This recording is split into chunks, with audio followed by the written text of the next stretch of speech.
आज हम रिलायंस की स्टडी करेंगे। रिलायंस शेयर के बारे में जानेंगे। चढ़ते बाज़ारों में भी ऊपर की ओर जा रहा है और रिलायंस नीचे की ओर आ रही है। समझेंगे इसके पीछे की लॉजिक। बाज़ार में न्यूज़ रिलायंस के लिए क्या न्यूज़ है, रिलायंस का टेक्निकली चार्ट समझेंगे, रिलायंस की फंडामेंटली जानेंगे और जानेंगे रिलायंस के क्या टारगेट है।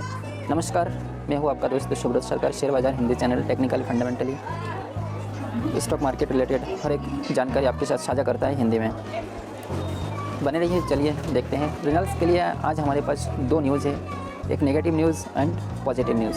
सबसे पहले हम रिलायंस का नेगेटिव न्यूज़ को देखते हैं। बाजार के नियमों में रिलायंस इंडस्ट्रीज़ द्वारा $3.5 बिलियन के अधिग्रहण के हिस्से के रूप में सौदे के खिलाफ 4 अनसुलझे शिकायतों के बावजूद फ्यूचर ग्रुप के फर्मों की शेयर पूंजी पुनर्गठन को मंजूरी देने में बीएसई की सतर्कता पर सवाल उठाया है, जो कि ये एक नेगेटिव न्यूज़ है। जानेंगे RIL, Vodafone Idea, BSNL, Bharti Airtel share gain on subscribe base expense in सितंबर। मार्केट में टेलीकॉम सेक्टर में लगभग भारती एयरटेल को छोड़कर सभी में नेगेटिविटी देखने को मिला है। पर ऐसा भारती एयरटेल में क्यों हुआ है? भारती एयरटेल शुक्रवार के बाजार में 3.44% के आप देखने को मिला, जहां हाई लगाया था 496.70, जो कि 52 वीक्स हाई है। वो है shares of Bharti Airtel limited on Friday gained 3.44% after telecom regulator data show it that it has gained 2.3 million more subscribe than Reliance Jio in सितंबर। जैसे कि यहाँ पे बताया जा रहा है कि भारती एयरटेल का शेयर में 3.44% का जो उछाल आया है वो ये है कि 2.3 मिलियन ज़्यादा रिलायंस जियो से ज़्यादा सब्सक्राइबर सितंबर में मिला है। According to the last TRAI data, Airtel ने पिछले सितंबर के डाटा में 3.8 मिलियन सब्सक्राइबर को ऐड किया है। वही रिलायंस जियो ने 1.5 मिलियन यूज़र्स का ऐड हुआ है। जहां देखा जाए वोडाफोन आइडिया ने 4.6 मिलियन कस्टमर को लॉस किया है। तो वोडाफोन आइडिया के लिए तो ये एक बहुत ही ज़्यादा नेगेटिव न्यूज़ है, जो उनका कस्टमर उन्हें छोड़कर किसी और टेलीकॉम में किसी और सेक्टर में अपना लिया है। हो सकता है एयरटेल में गया हो सकता है जियो में गया हो। Voda Idea was biggest loss as it lost 4.6 million. यहाँ पे ये बोल रहा है वोडाफोन आइडिया ने 4.6 million subscriber during report month. उस मंथ में वोडाफोन आइडिया ने 4.6 मिलियन सब्सक्राइबर को लॉस किया है। जहाँ एमटीएनएल एंड रिलायंस के कस्टमर की बात है तो एमटीएनएल ने 5,784 कस्टमर्स को खोया है। रिलायंस ने सितंबर के महीने में 1,324 कस्टमर को अपने सब्सक्राइबर से खोया है। वही बीएसएनएल के लिए एक खुशखबरी है, जहां 78,252 नया यूज़र को बीएसएनएल ने जोड़ा है। वायरलेस सब्सक्राइबर को देखें तो जियो ने 404.1 मिलियन है। वही एयरटेल में 326.6 मिलियन, वोडाफोन आइडिया में 295.5 मिलियन वोडा आइडिया में है। तो लगभग जियो को टक्कर देने के नज़दीक आ चुका है भारती एयरटेल। इसलिए काल के चढ़ते हुए मार्केट में भी आपने देखा है कि इस तरह रिलायंस नीचे की ओर देखने को मिल रहा है। वही रिलायंस के लिए अब पॉजिटिव न्यूज़ क्या है? वही रिलायंस का पॉजिटिव न्यूज़ ये है कि NCLT Mumbai approve RIL arms solution plan for Reliance Infratel. हम इसको हिंदी में आपको अच्छे से समझाते हैं। चलिए, एनसीएलटी मुंबई ने रिलायंस इंफ्राटेल के लिए आरआईएल शाखा का संकल्प योजना को मंजूरी दी है। ये एक रिलायंस के लिए पॉजिटिव न्यूज़ है। इंफ्रास्ट्रक्चर प्रोजेक्ट के द्वारा प्रस्तुत संकल्प योजना रिलायंस इंफ्राटेल लिमिटेड इंसॉल्वेंसी की कॉर्पोरेट इंसॉल्वेंसी रिजोल्यूशन प्रोसेस के तहत रिलायंस इंडस्ट्रीज लिमिटेड की पूर्ण स्वामित्व वाली सहायक company Reliance project and property management services limited का एक भाग आरआईएल है। आरआईएल ने शुक्रवार देर शाम फाइलिंग में कहा कि दिवाला संहिता 2016 माननीय राष्ट्रीय कंपनी कानून न्यायाधिकरण द्वारा अनुमति किया गया है। मुंबई पीठ ने 3 दिसंबर 2020 के अपने आदेश में विवेचना की।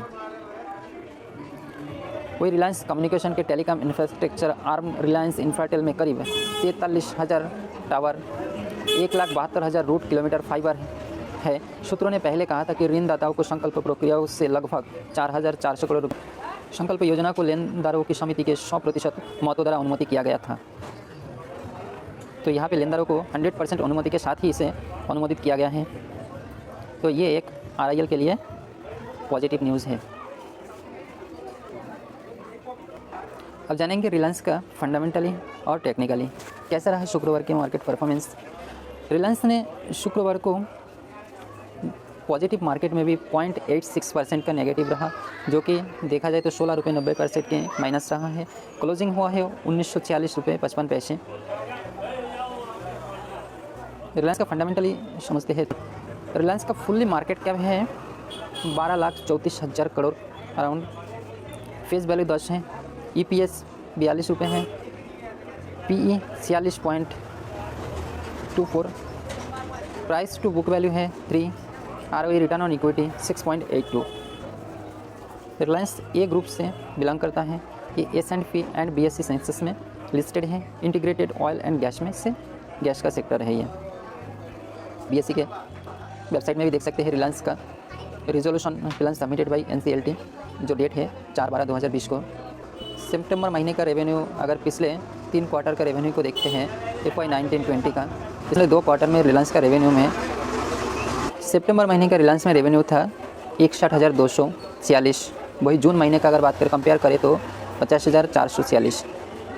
नेट प्रॉफिट 6,546 है जून महीने से 9,753। नेट प्रॉफिट में तो थोड़ी डाउन देखने को मिला है। EPS की बात करें तो रिलायंस का EPS जून महीने में 15.25, वही सितंबर में 10.16।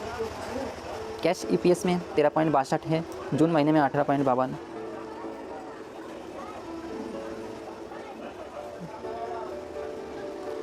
अगर फाइनेंशियल ट्रेंड की बात करें तो वह कुछ नेगेटिव इंडिकेशन दिख रहा है हमें। रिलायंस के क्वांटिटी ट्रेड हुआ है 2,50,336। डिलीवरी क्वांटिटी है 1,15,290। वही परसेंटेज की अगर बात करें 46.05%, जो कि एक अच्छा खासा परसेंटेज डिलीवरी माना जाता है रिलायंस के लिए। कंपेयर करते हैं सेक्टर वाइज, अगर कंपेयर करते हैं तो जहां Reliance Gujarat gas, Adani gas and Gagan, Reliance का नेगेटिव था, वही गुजरात गैस का पॉजिटिव है।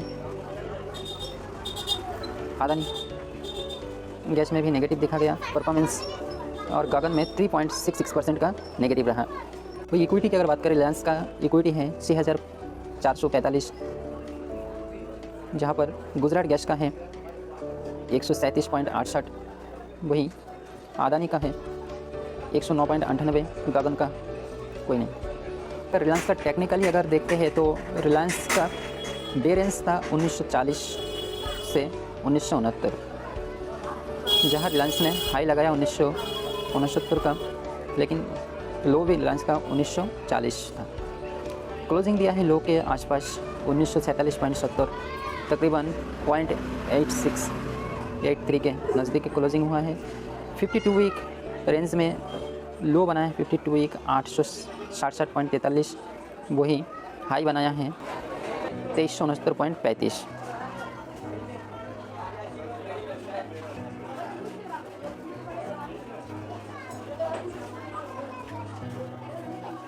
आवरली चार्ट में हमें स्ट्रॉन्ग सेल दिख रहा है, डेली चार्ट में स्ट्रॉन्ग सेल है, वीकली में सेल स्लाइटली, मंथली में स्ट्रॉन्ग बाय है।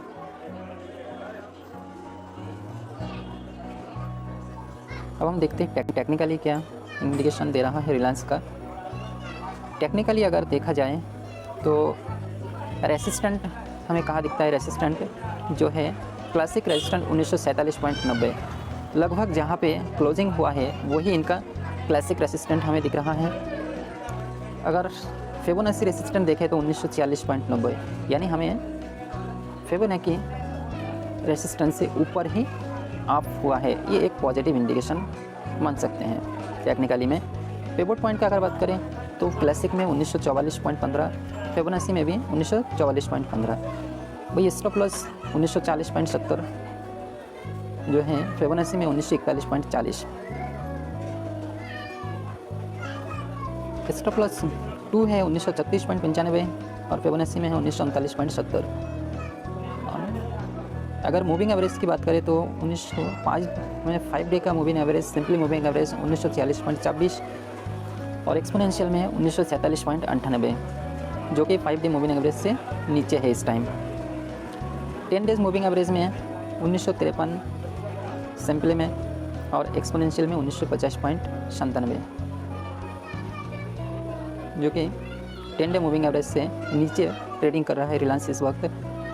20 डे मूविंग एवरेज से भी नीचे रिलायंस ट्रेडिंग कर रहा है। 50 डे मूविंग एवरेज से नीचे ट्रेडिंग कर रहा है और 100 डे मूविंग एवरेज से भी नीचे ट्रेडिंग कर रहा है। 200 डे मूविंग एवरेज से भी नीचे ट्रेडिंग कर रहा है रिलायंस इंडस्ट्रीज़। वही अगर हमें RSI के बात करें तो RSI ने हमें सेलिंग इंडिकेशन देता है।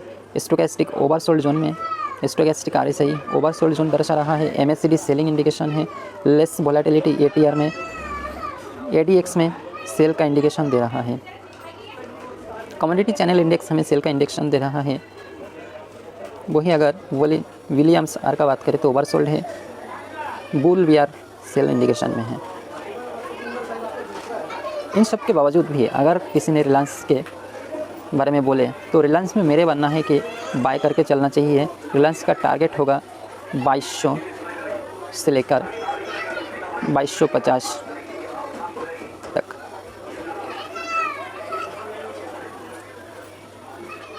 एक डिस्क्लेमर देना चाहता हूँ, रिलायंस का शेयर मेरे पोर्टफोलियो में है। रिलायंस के शेयर को मैं होल्ड करता हूँ। आज के लिए इतना ही। Thank you.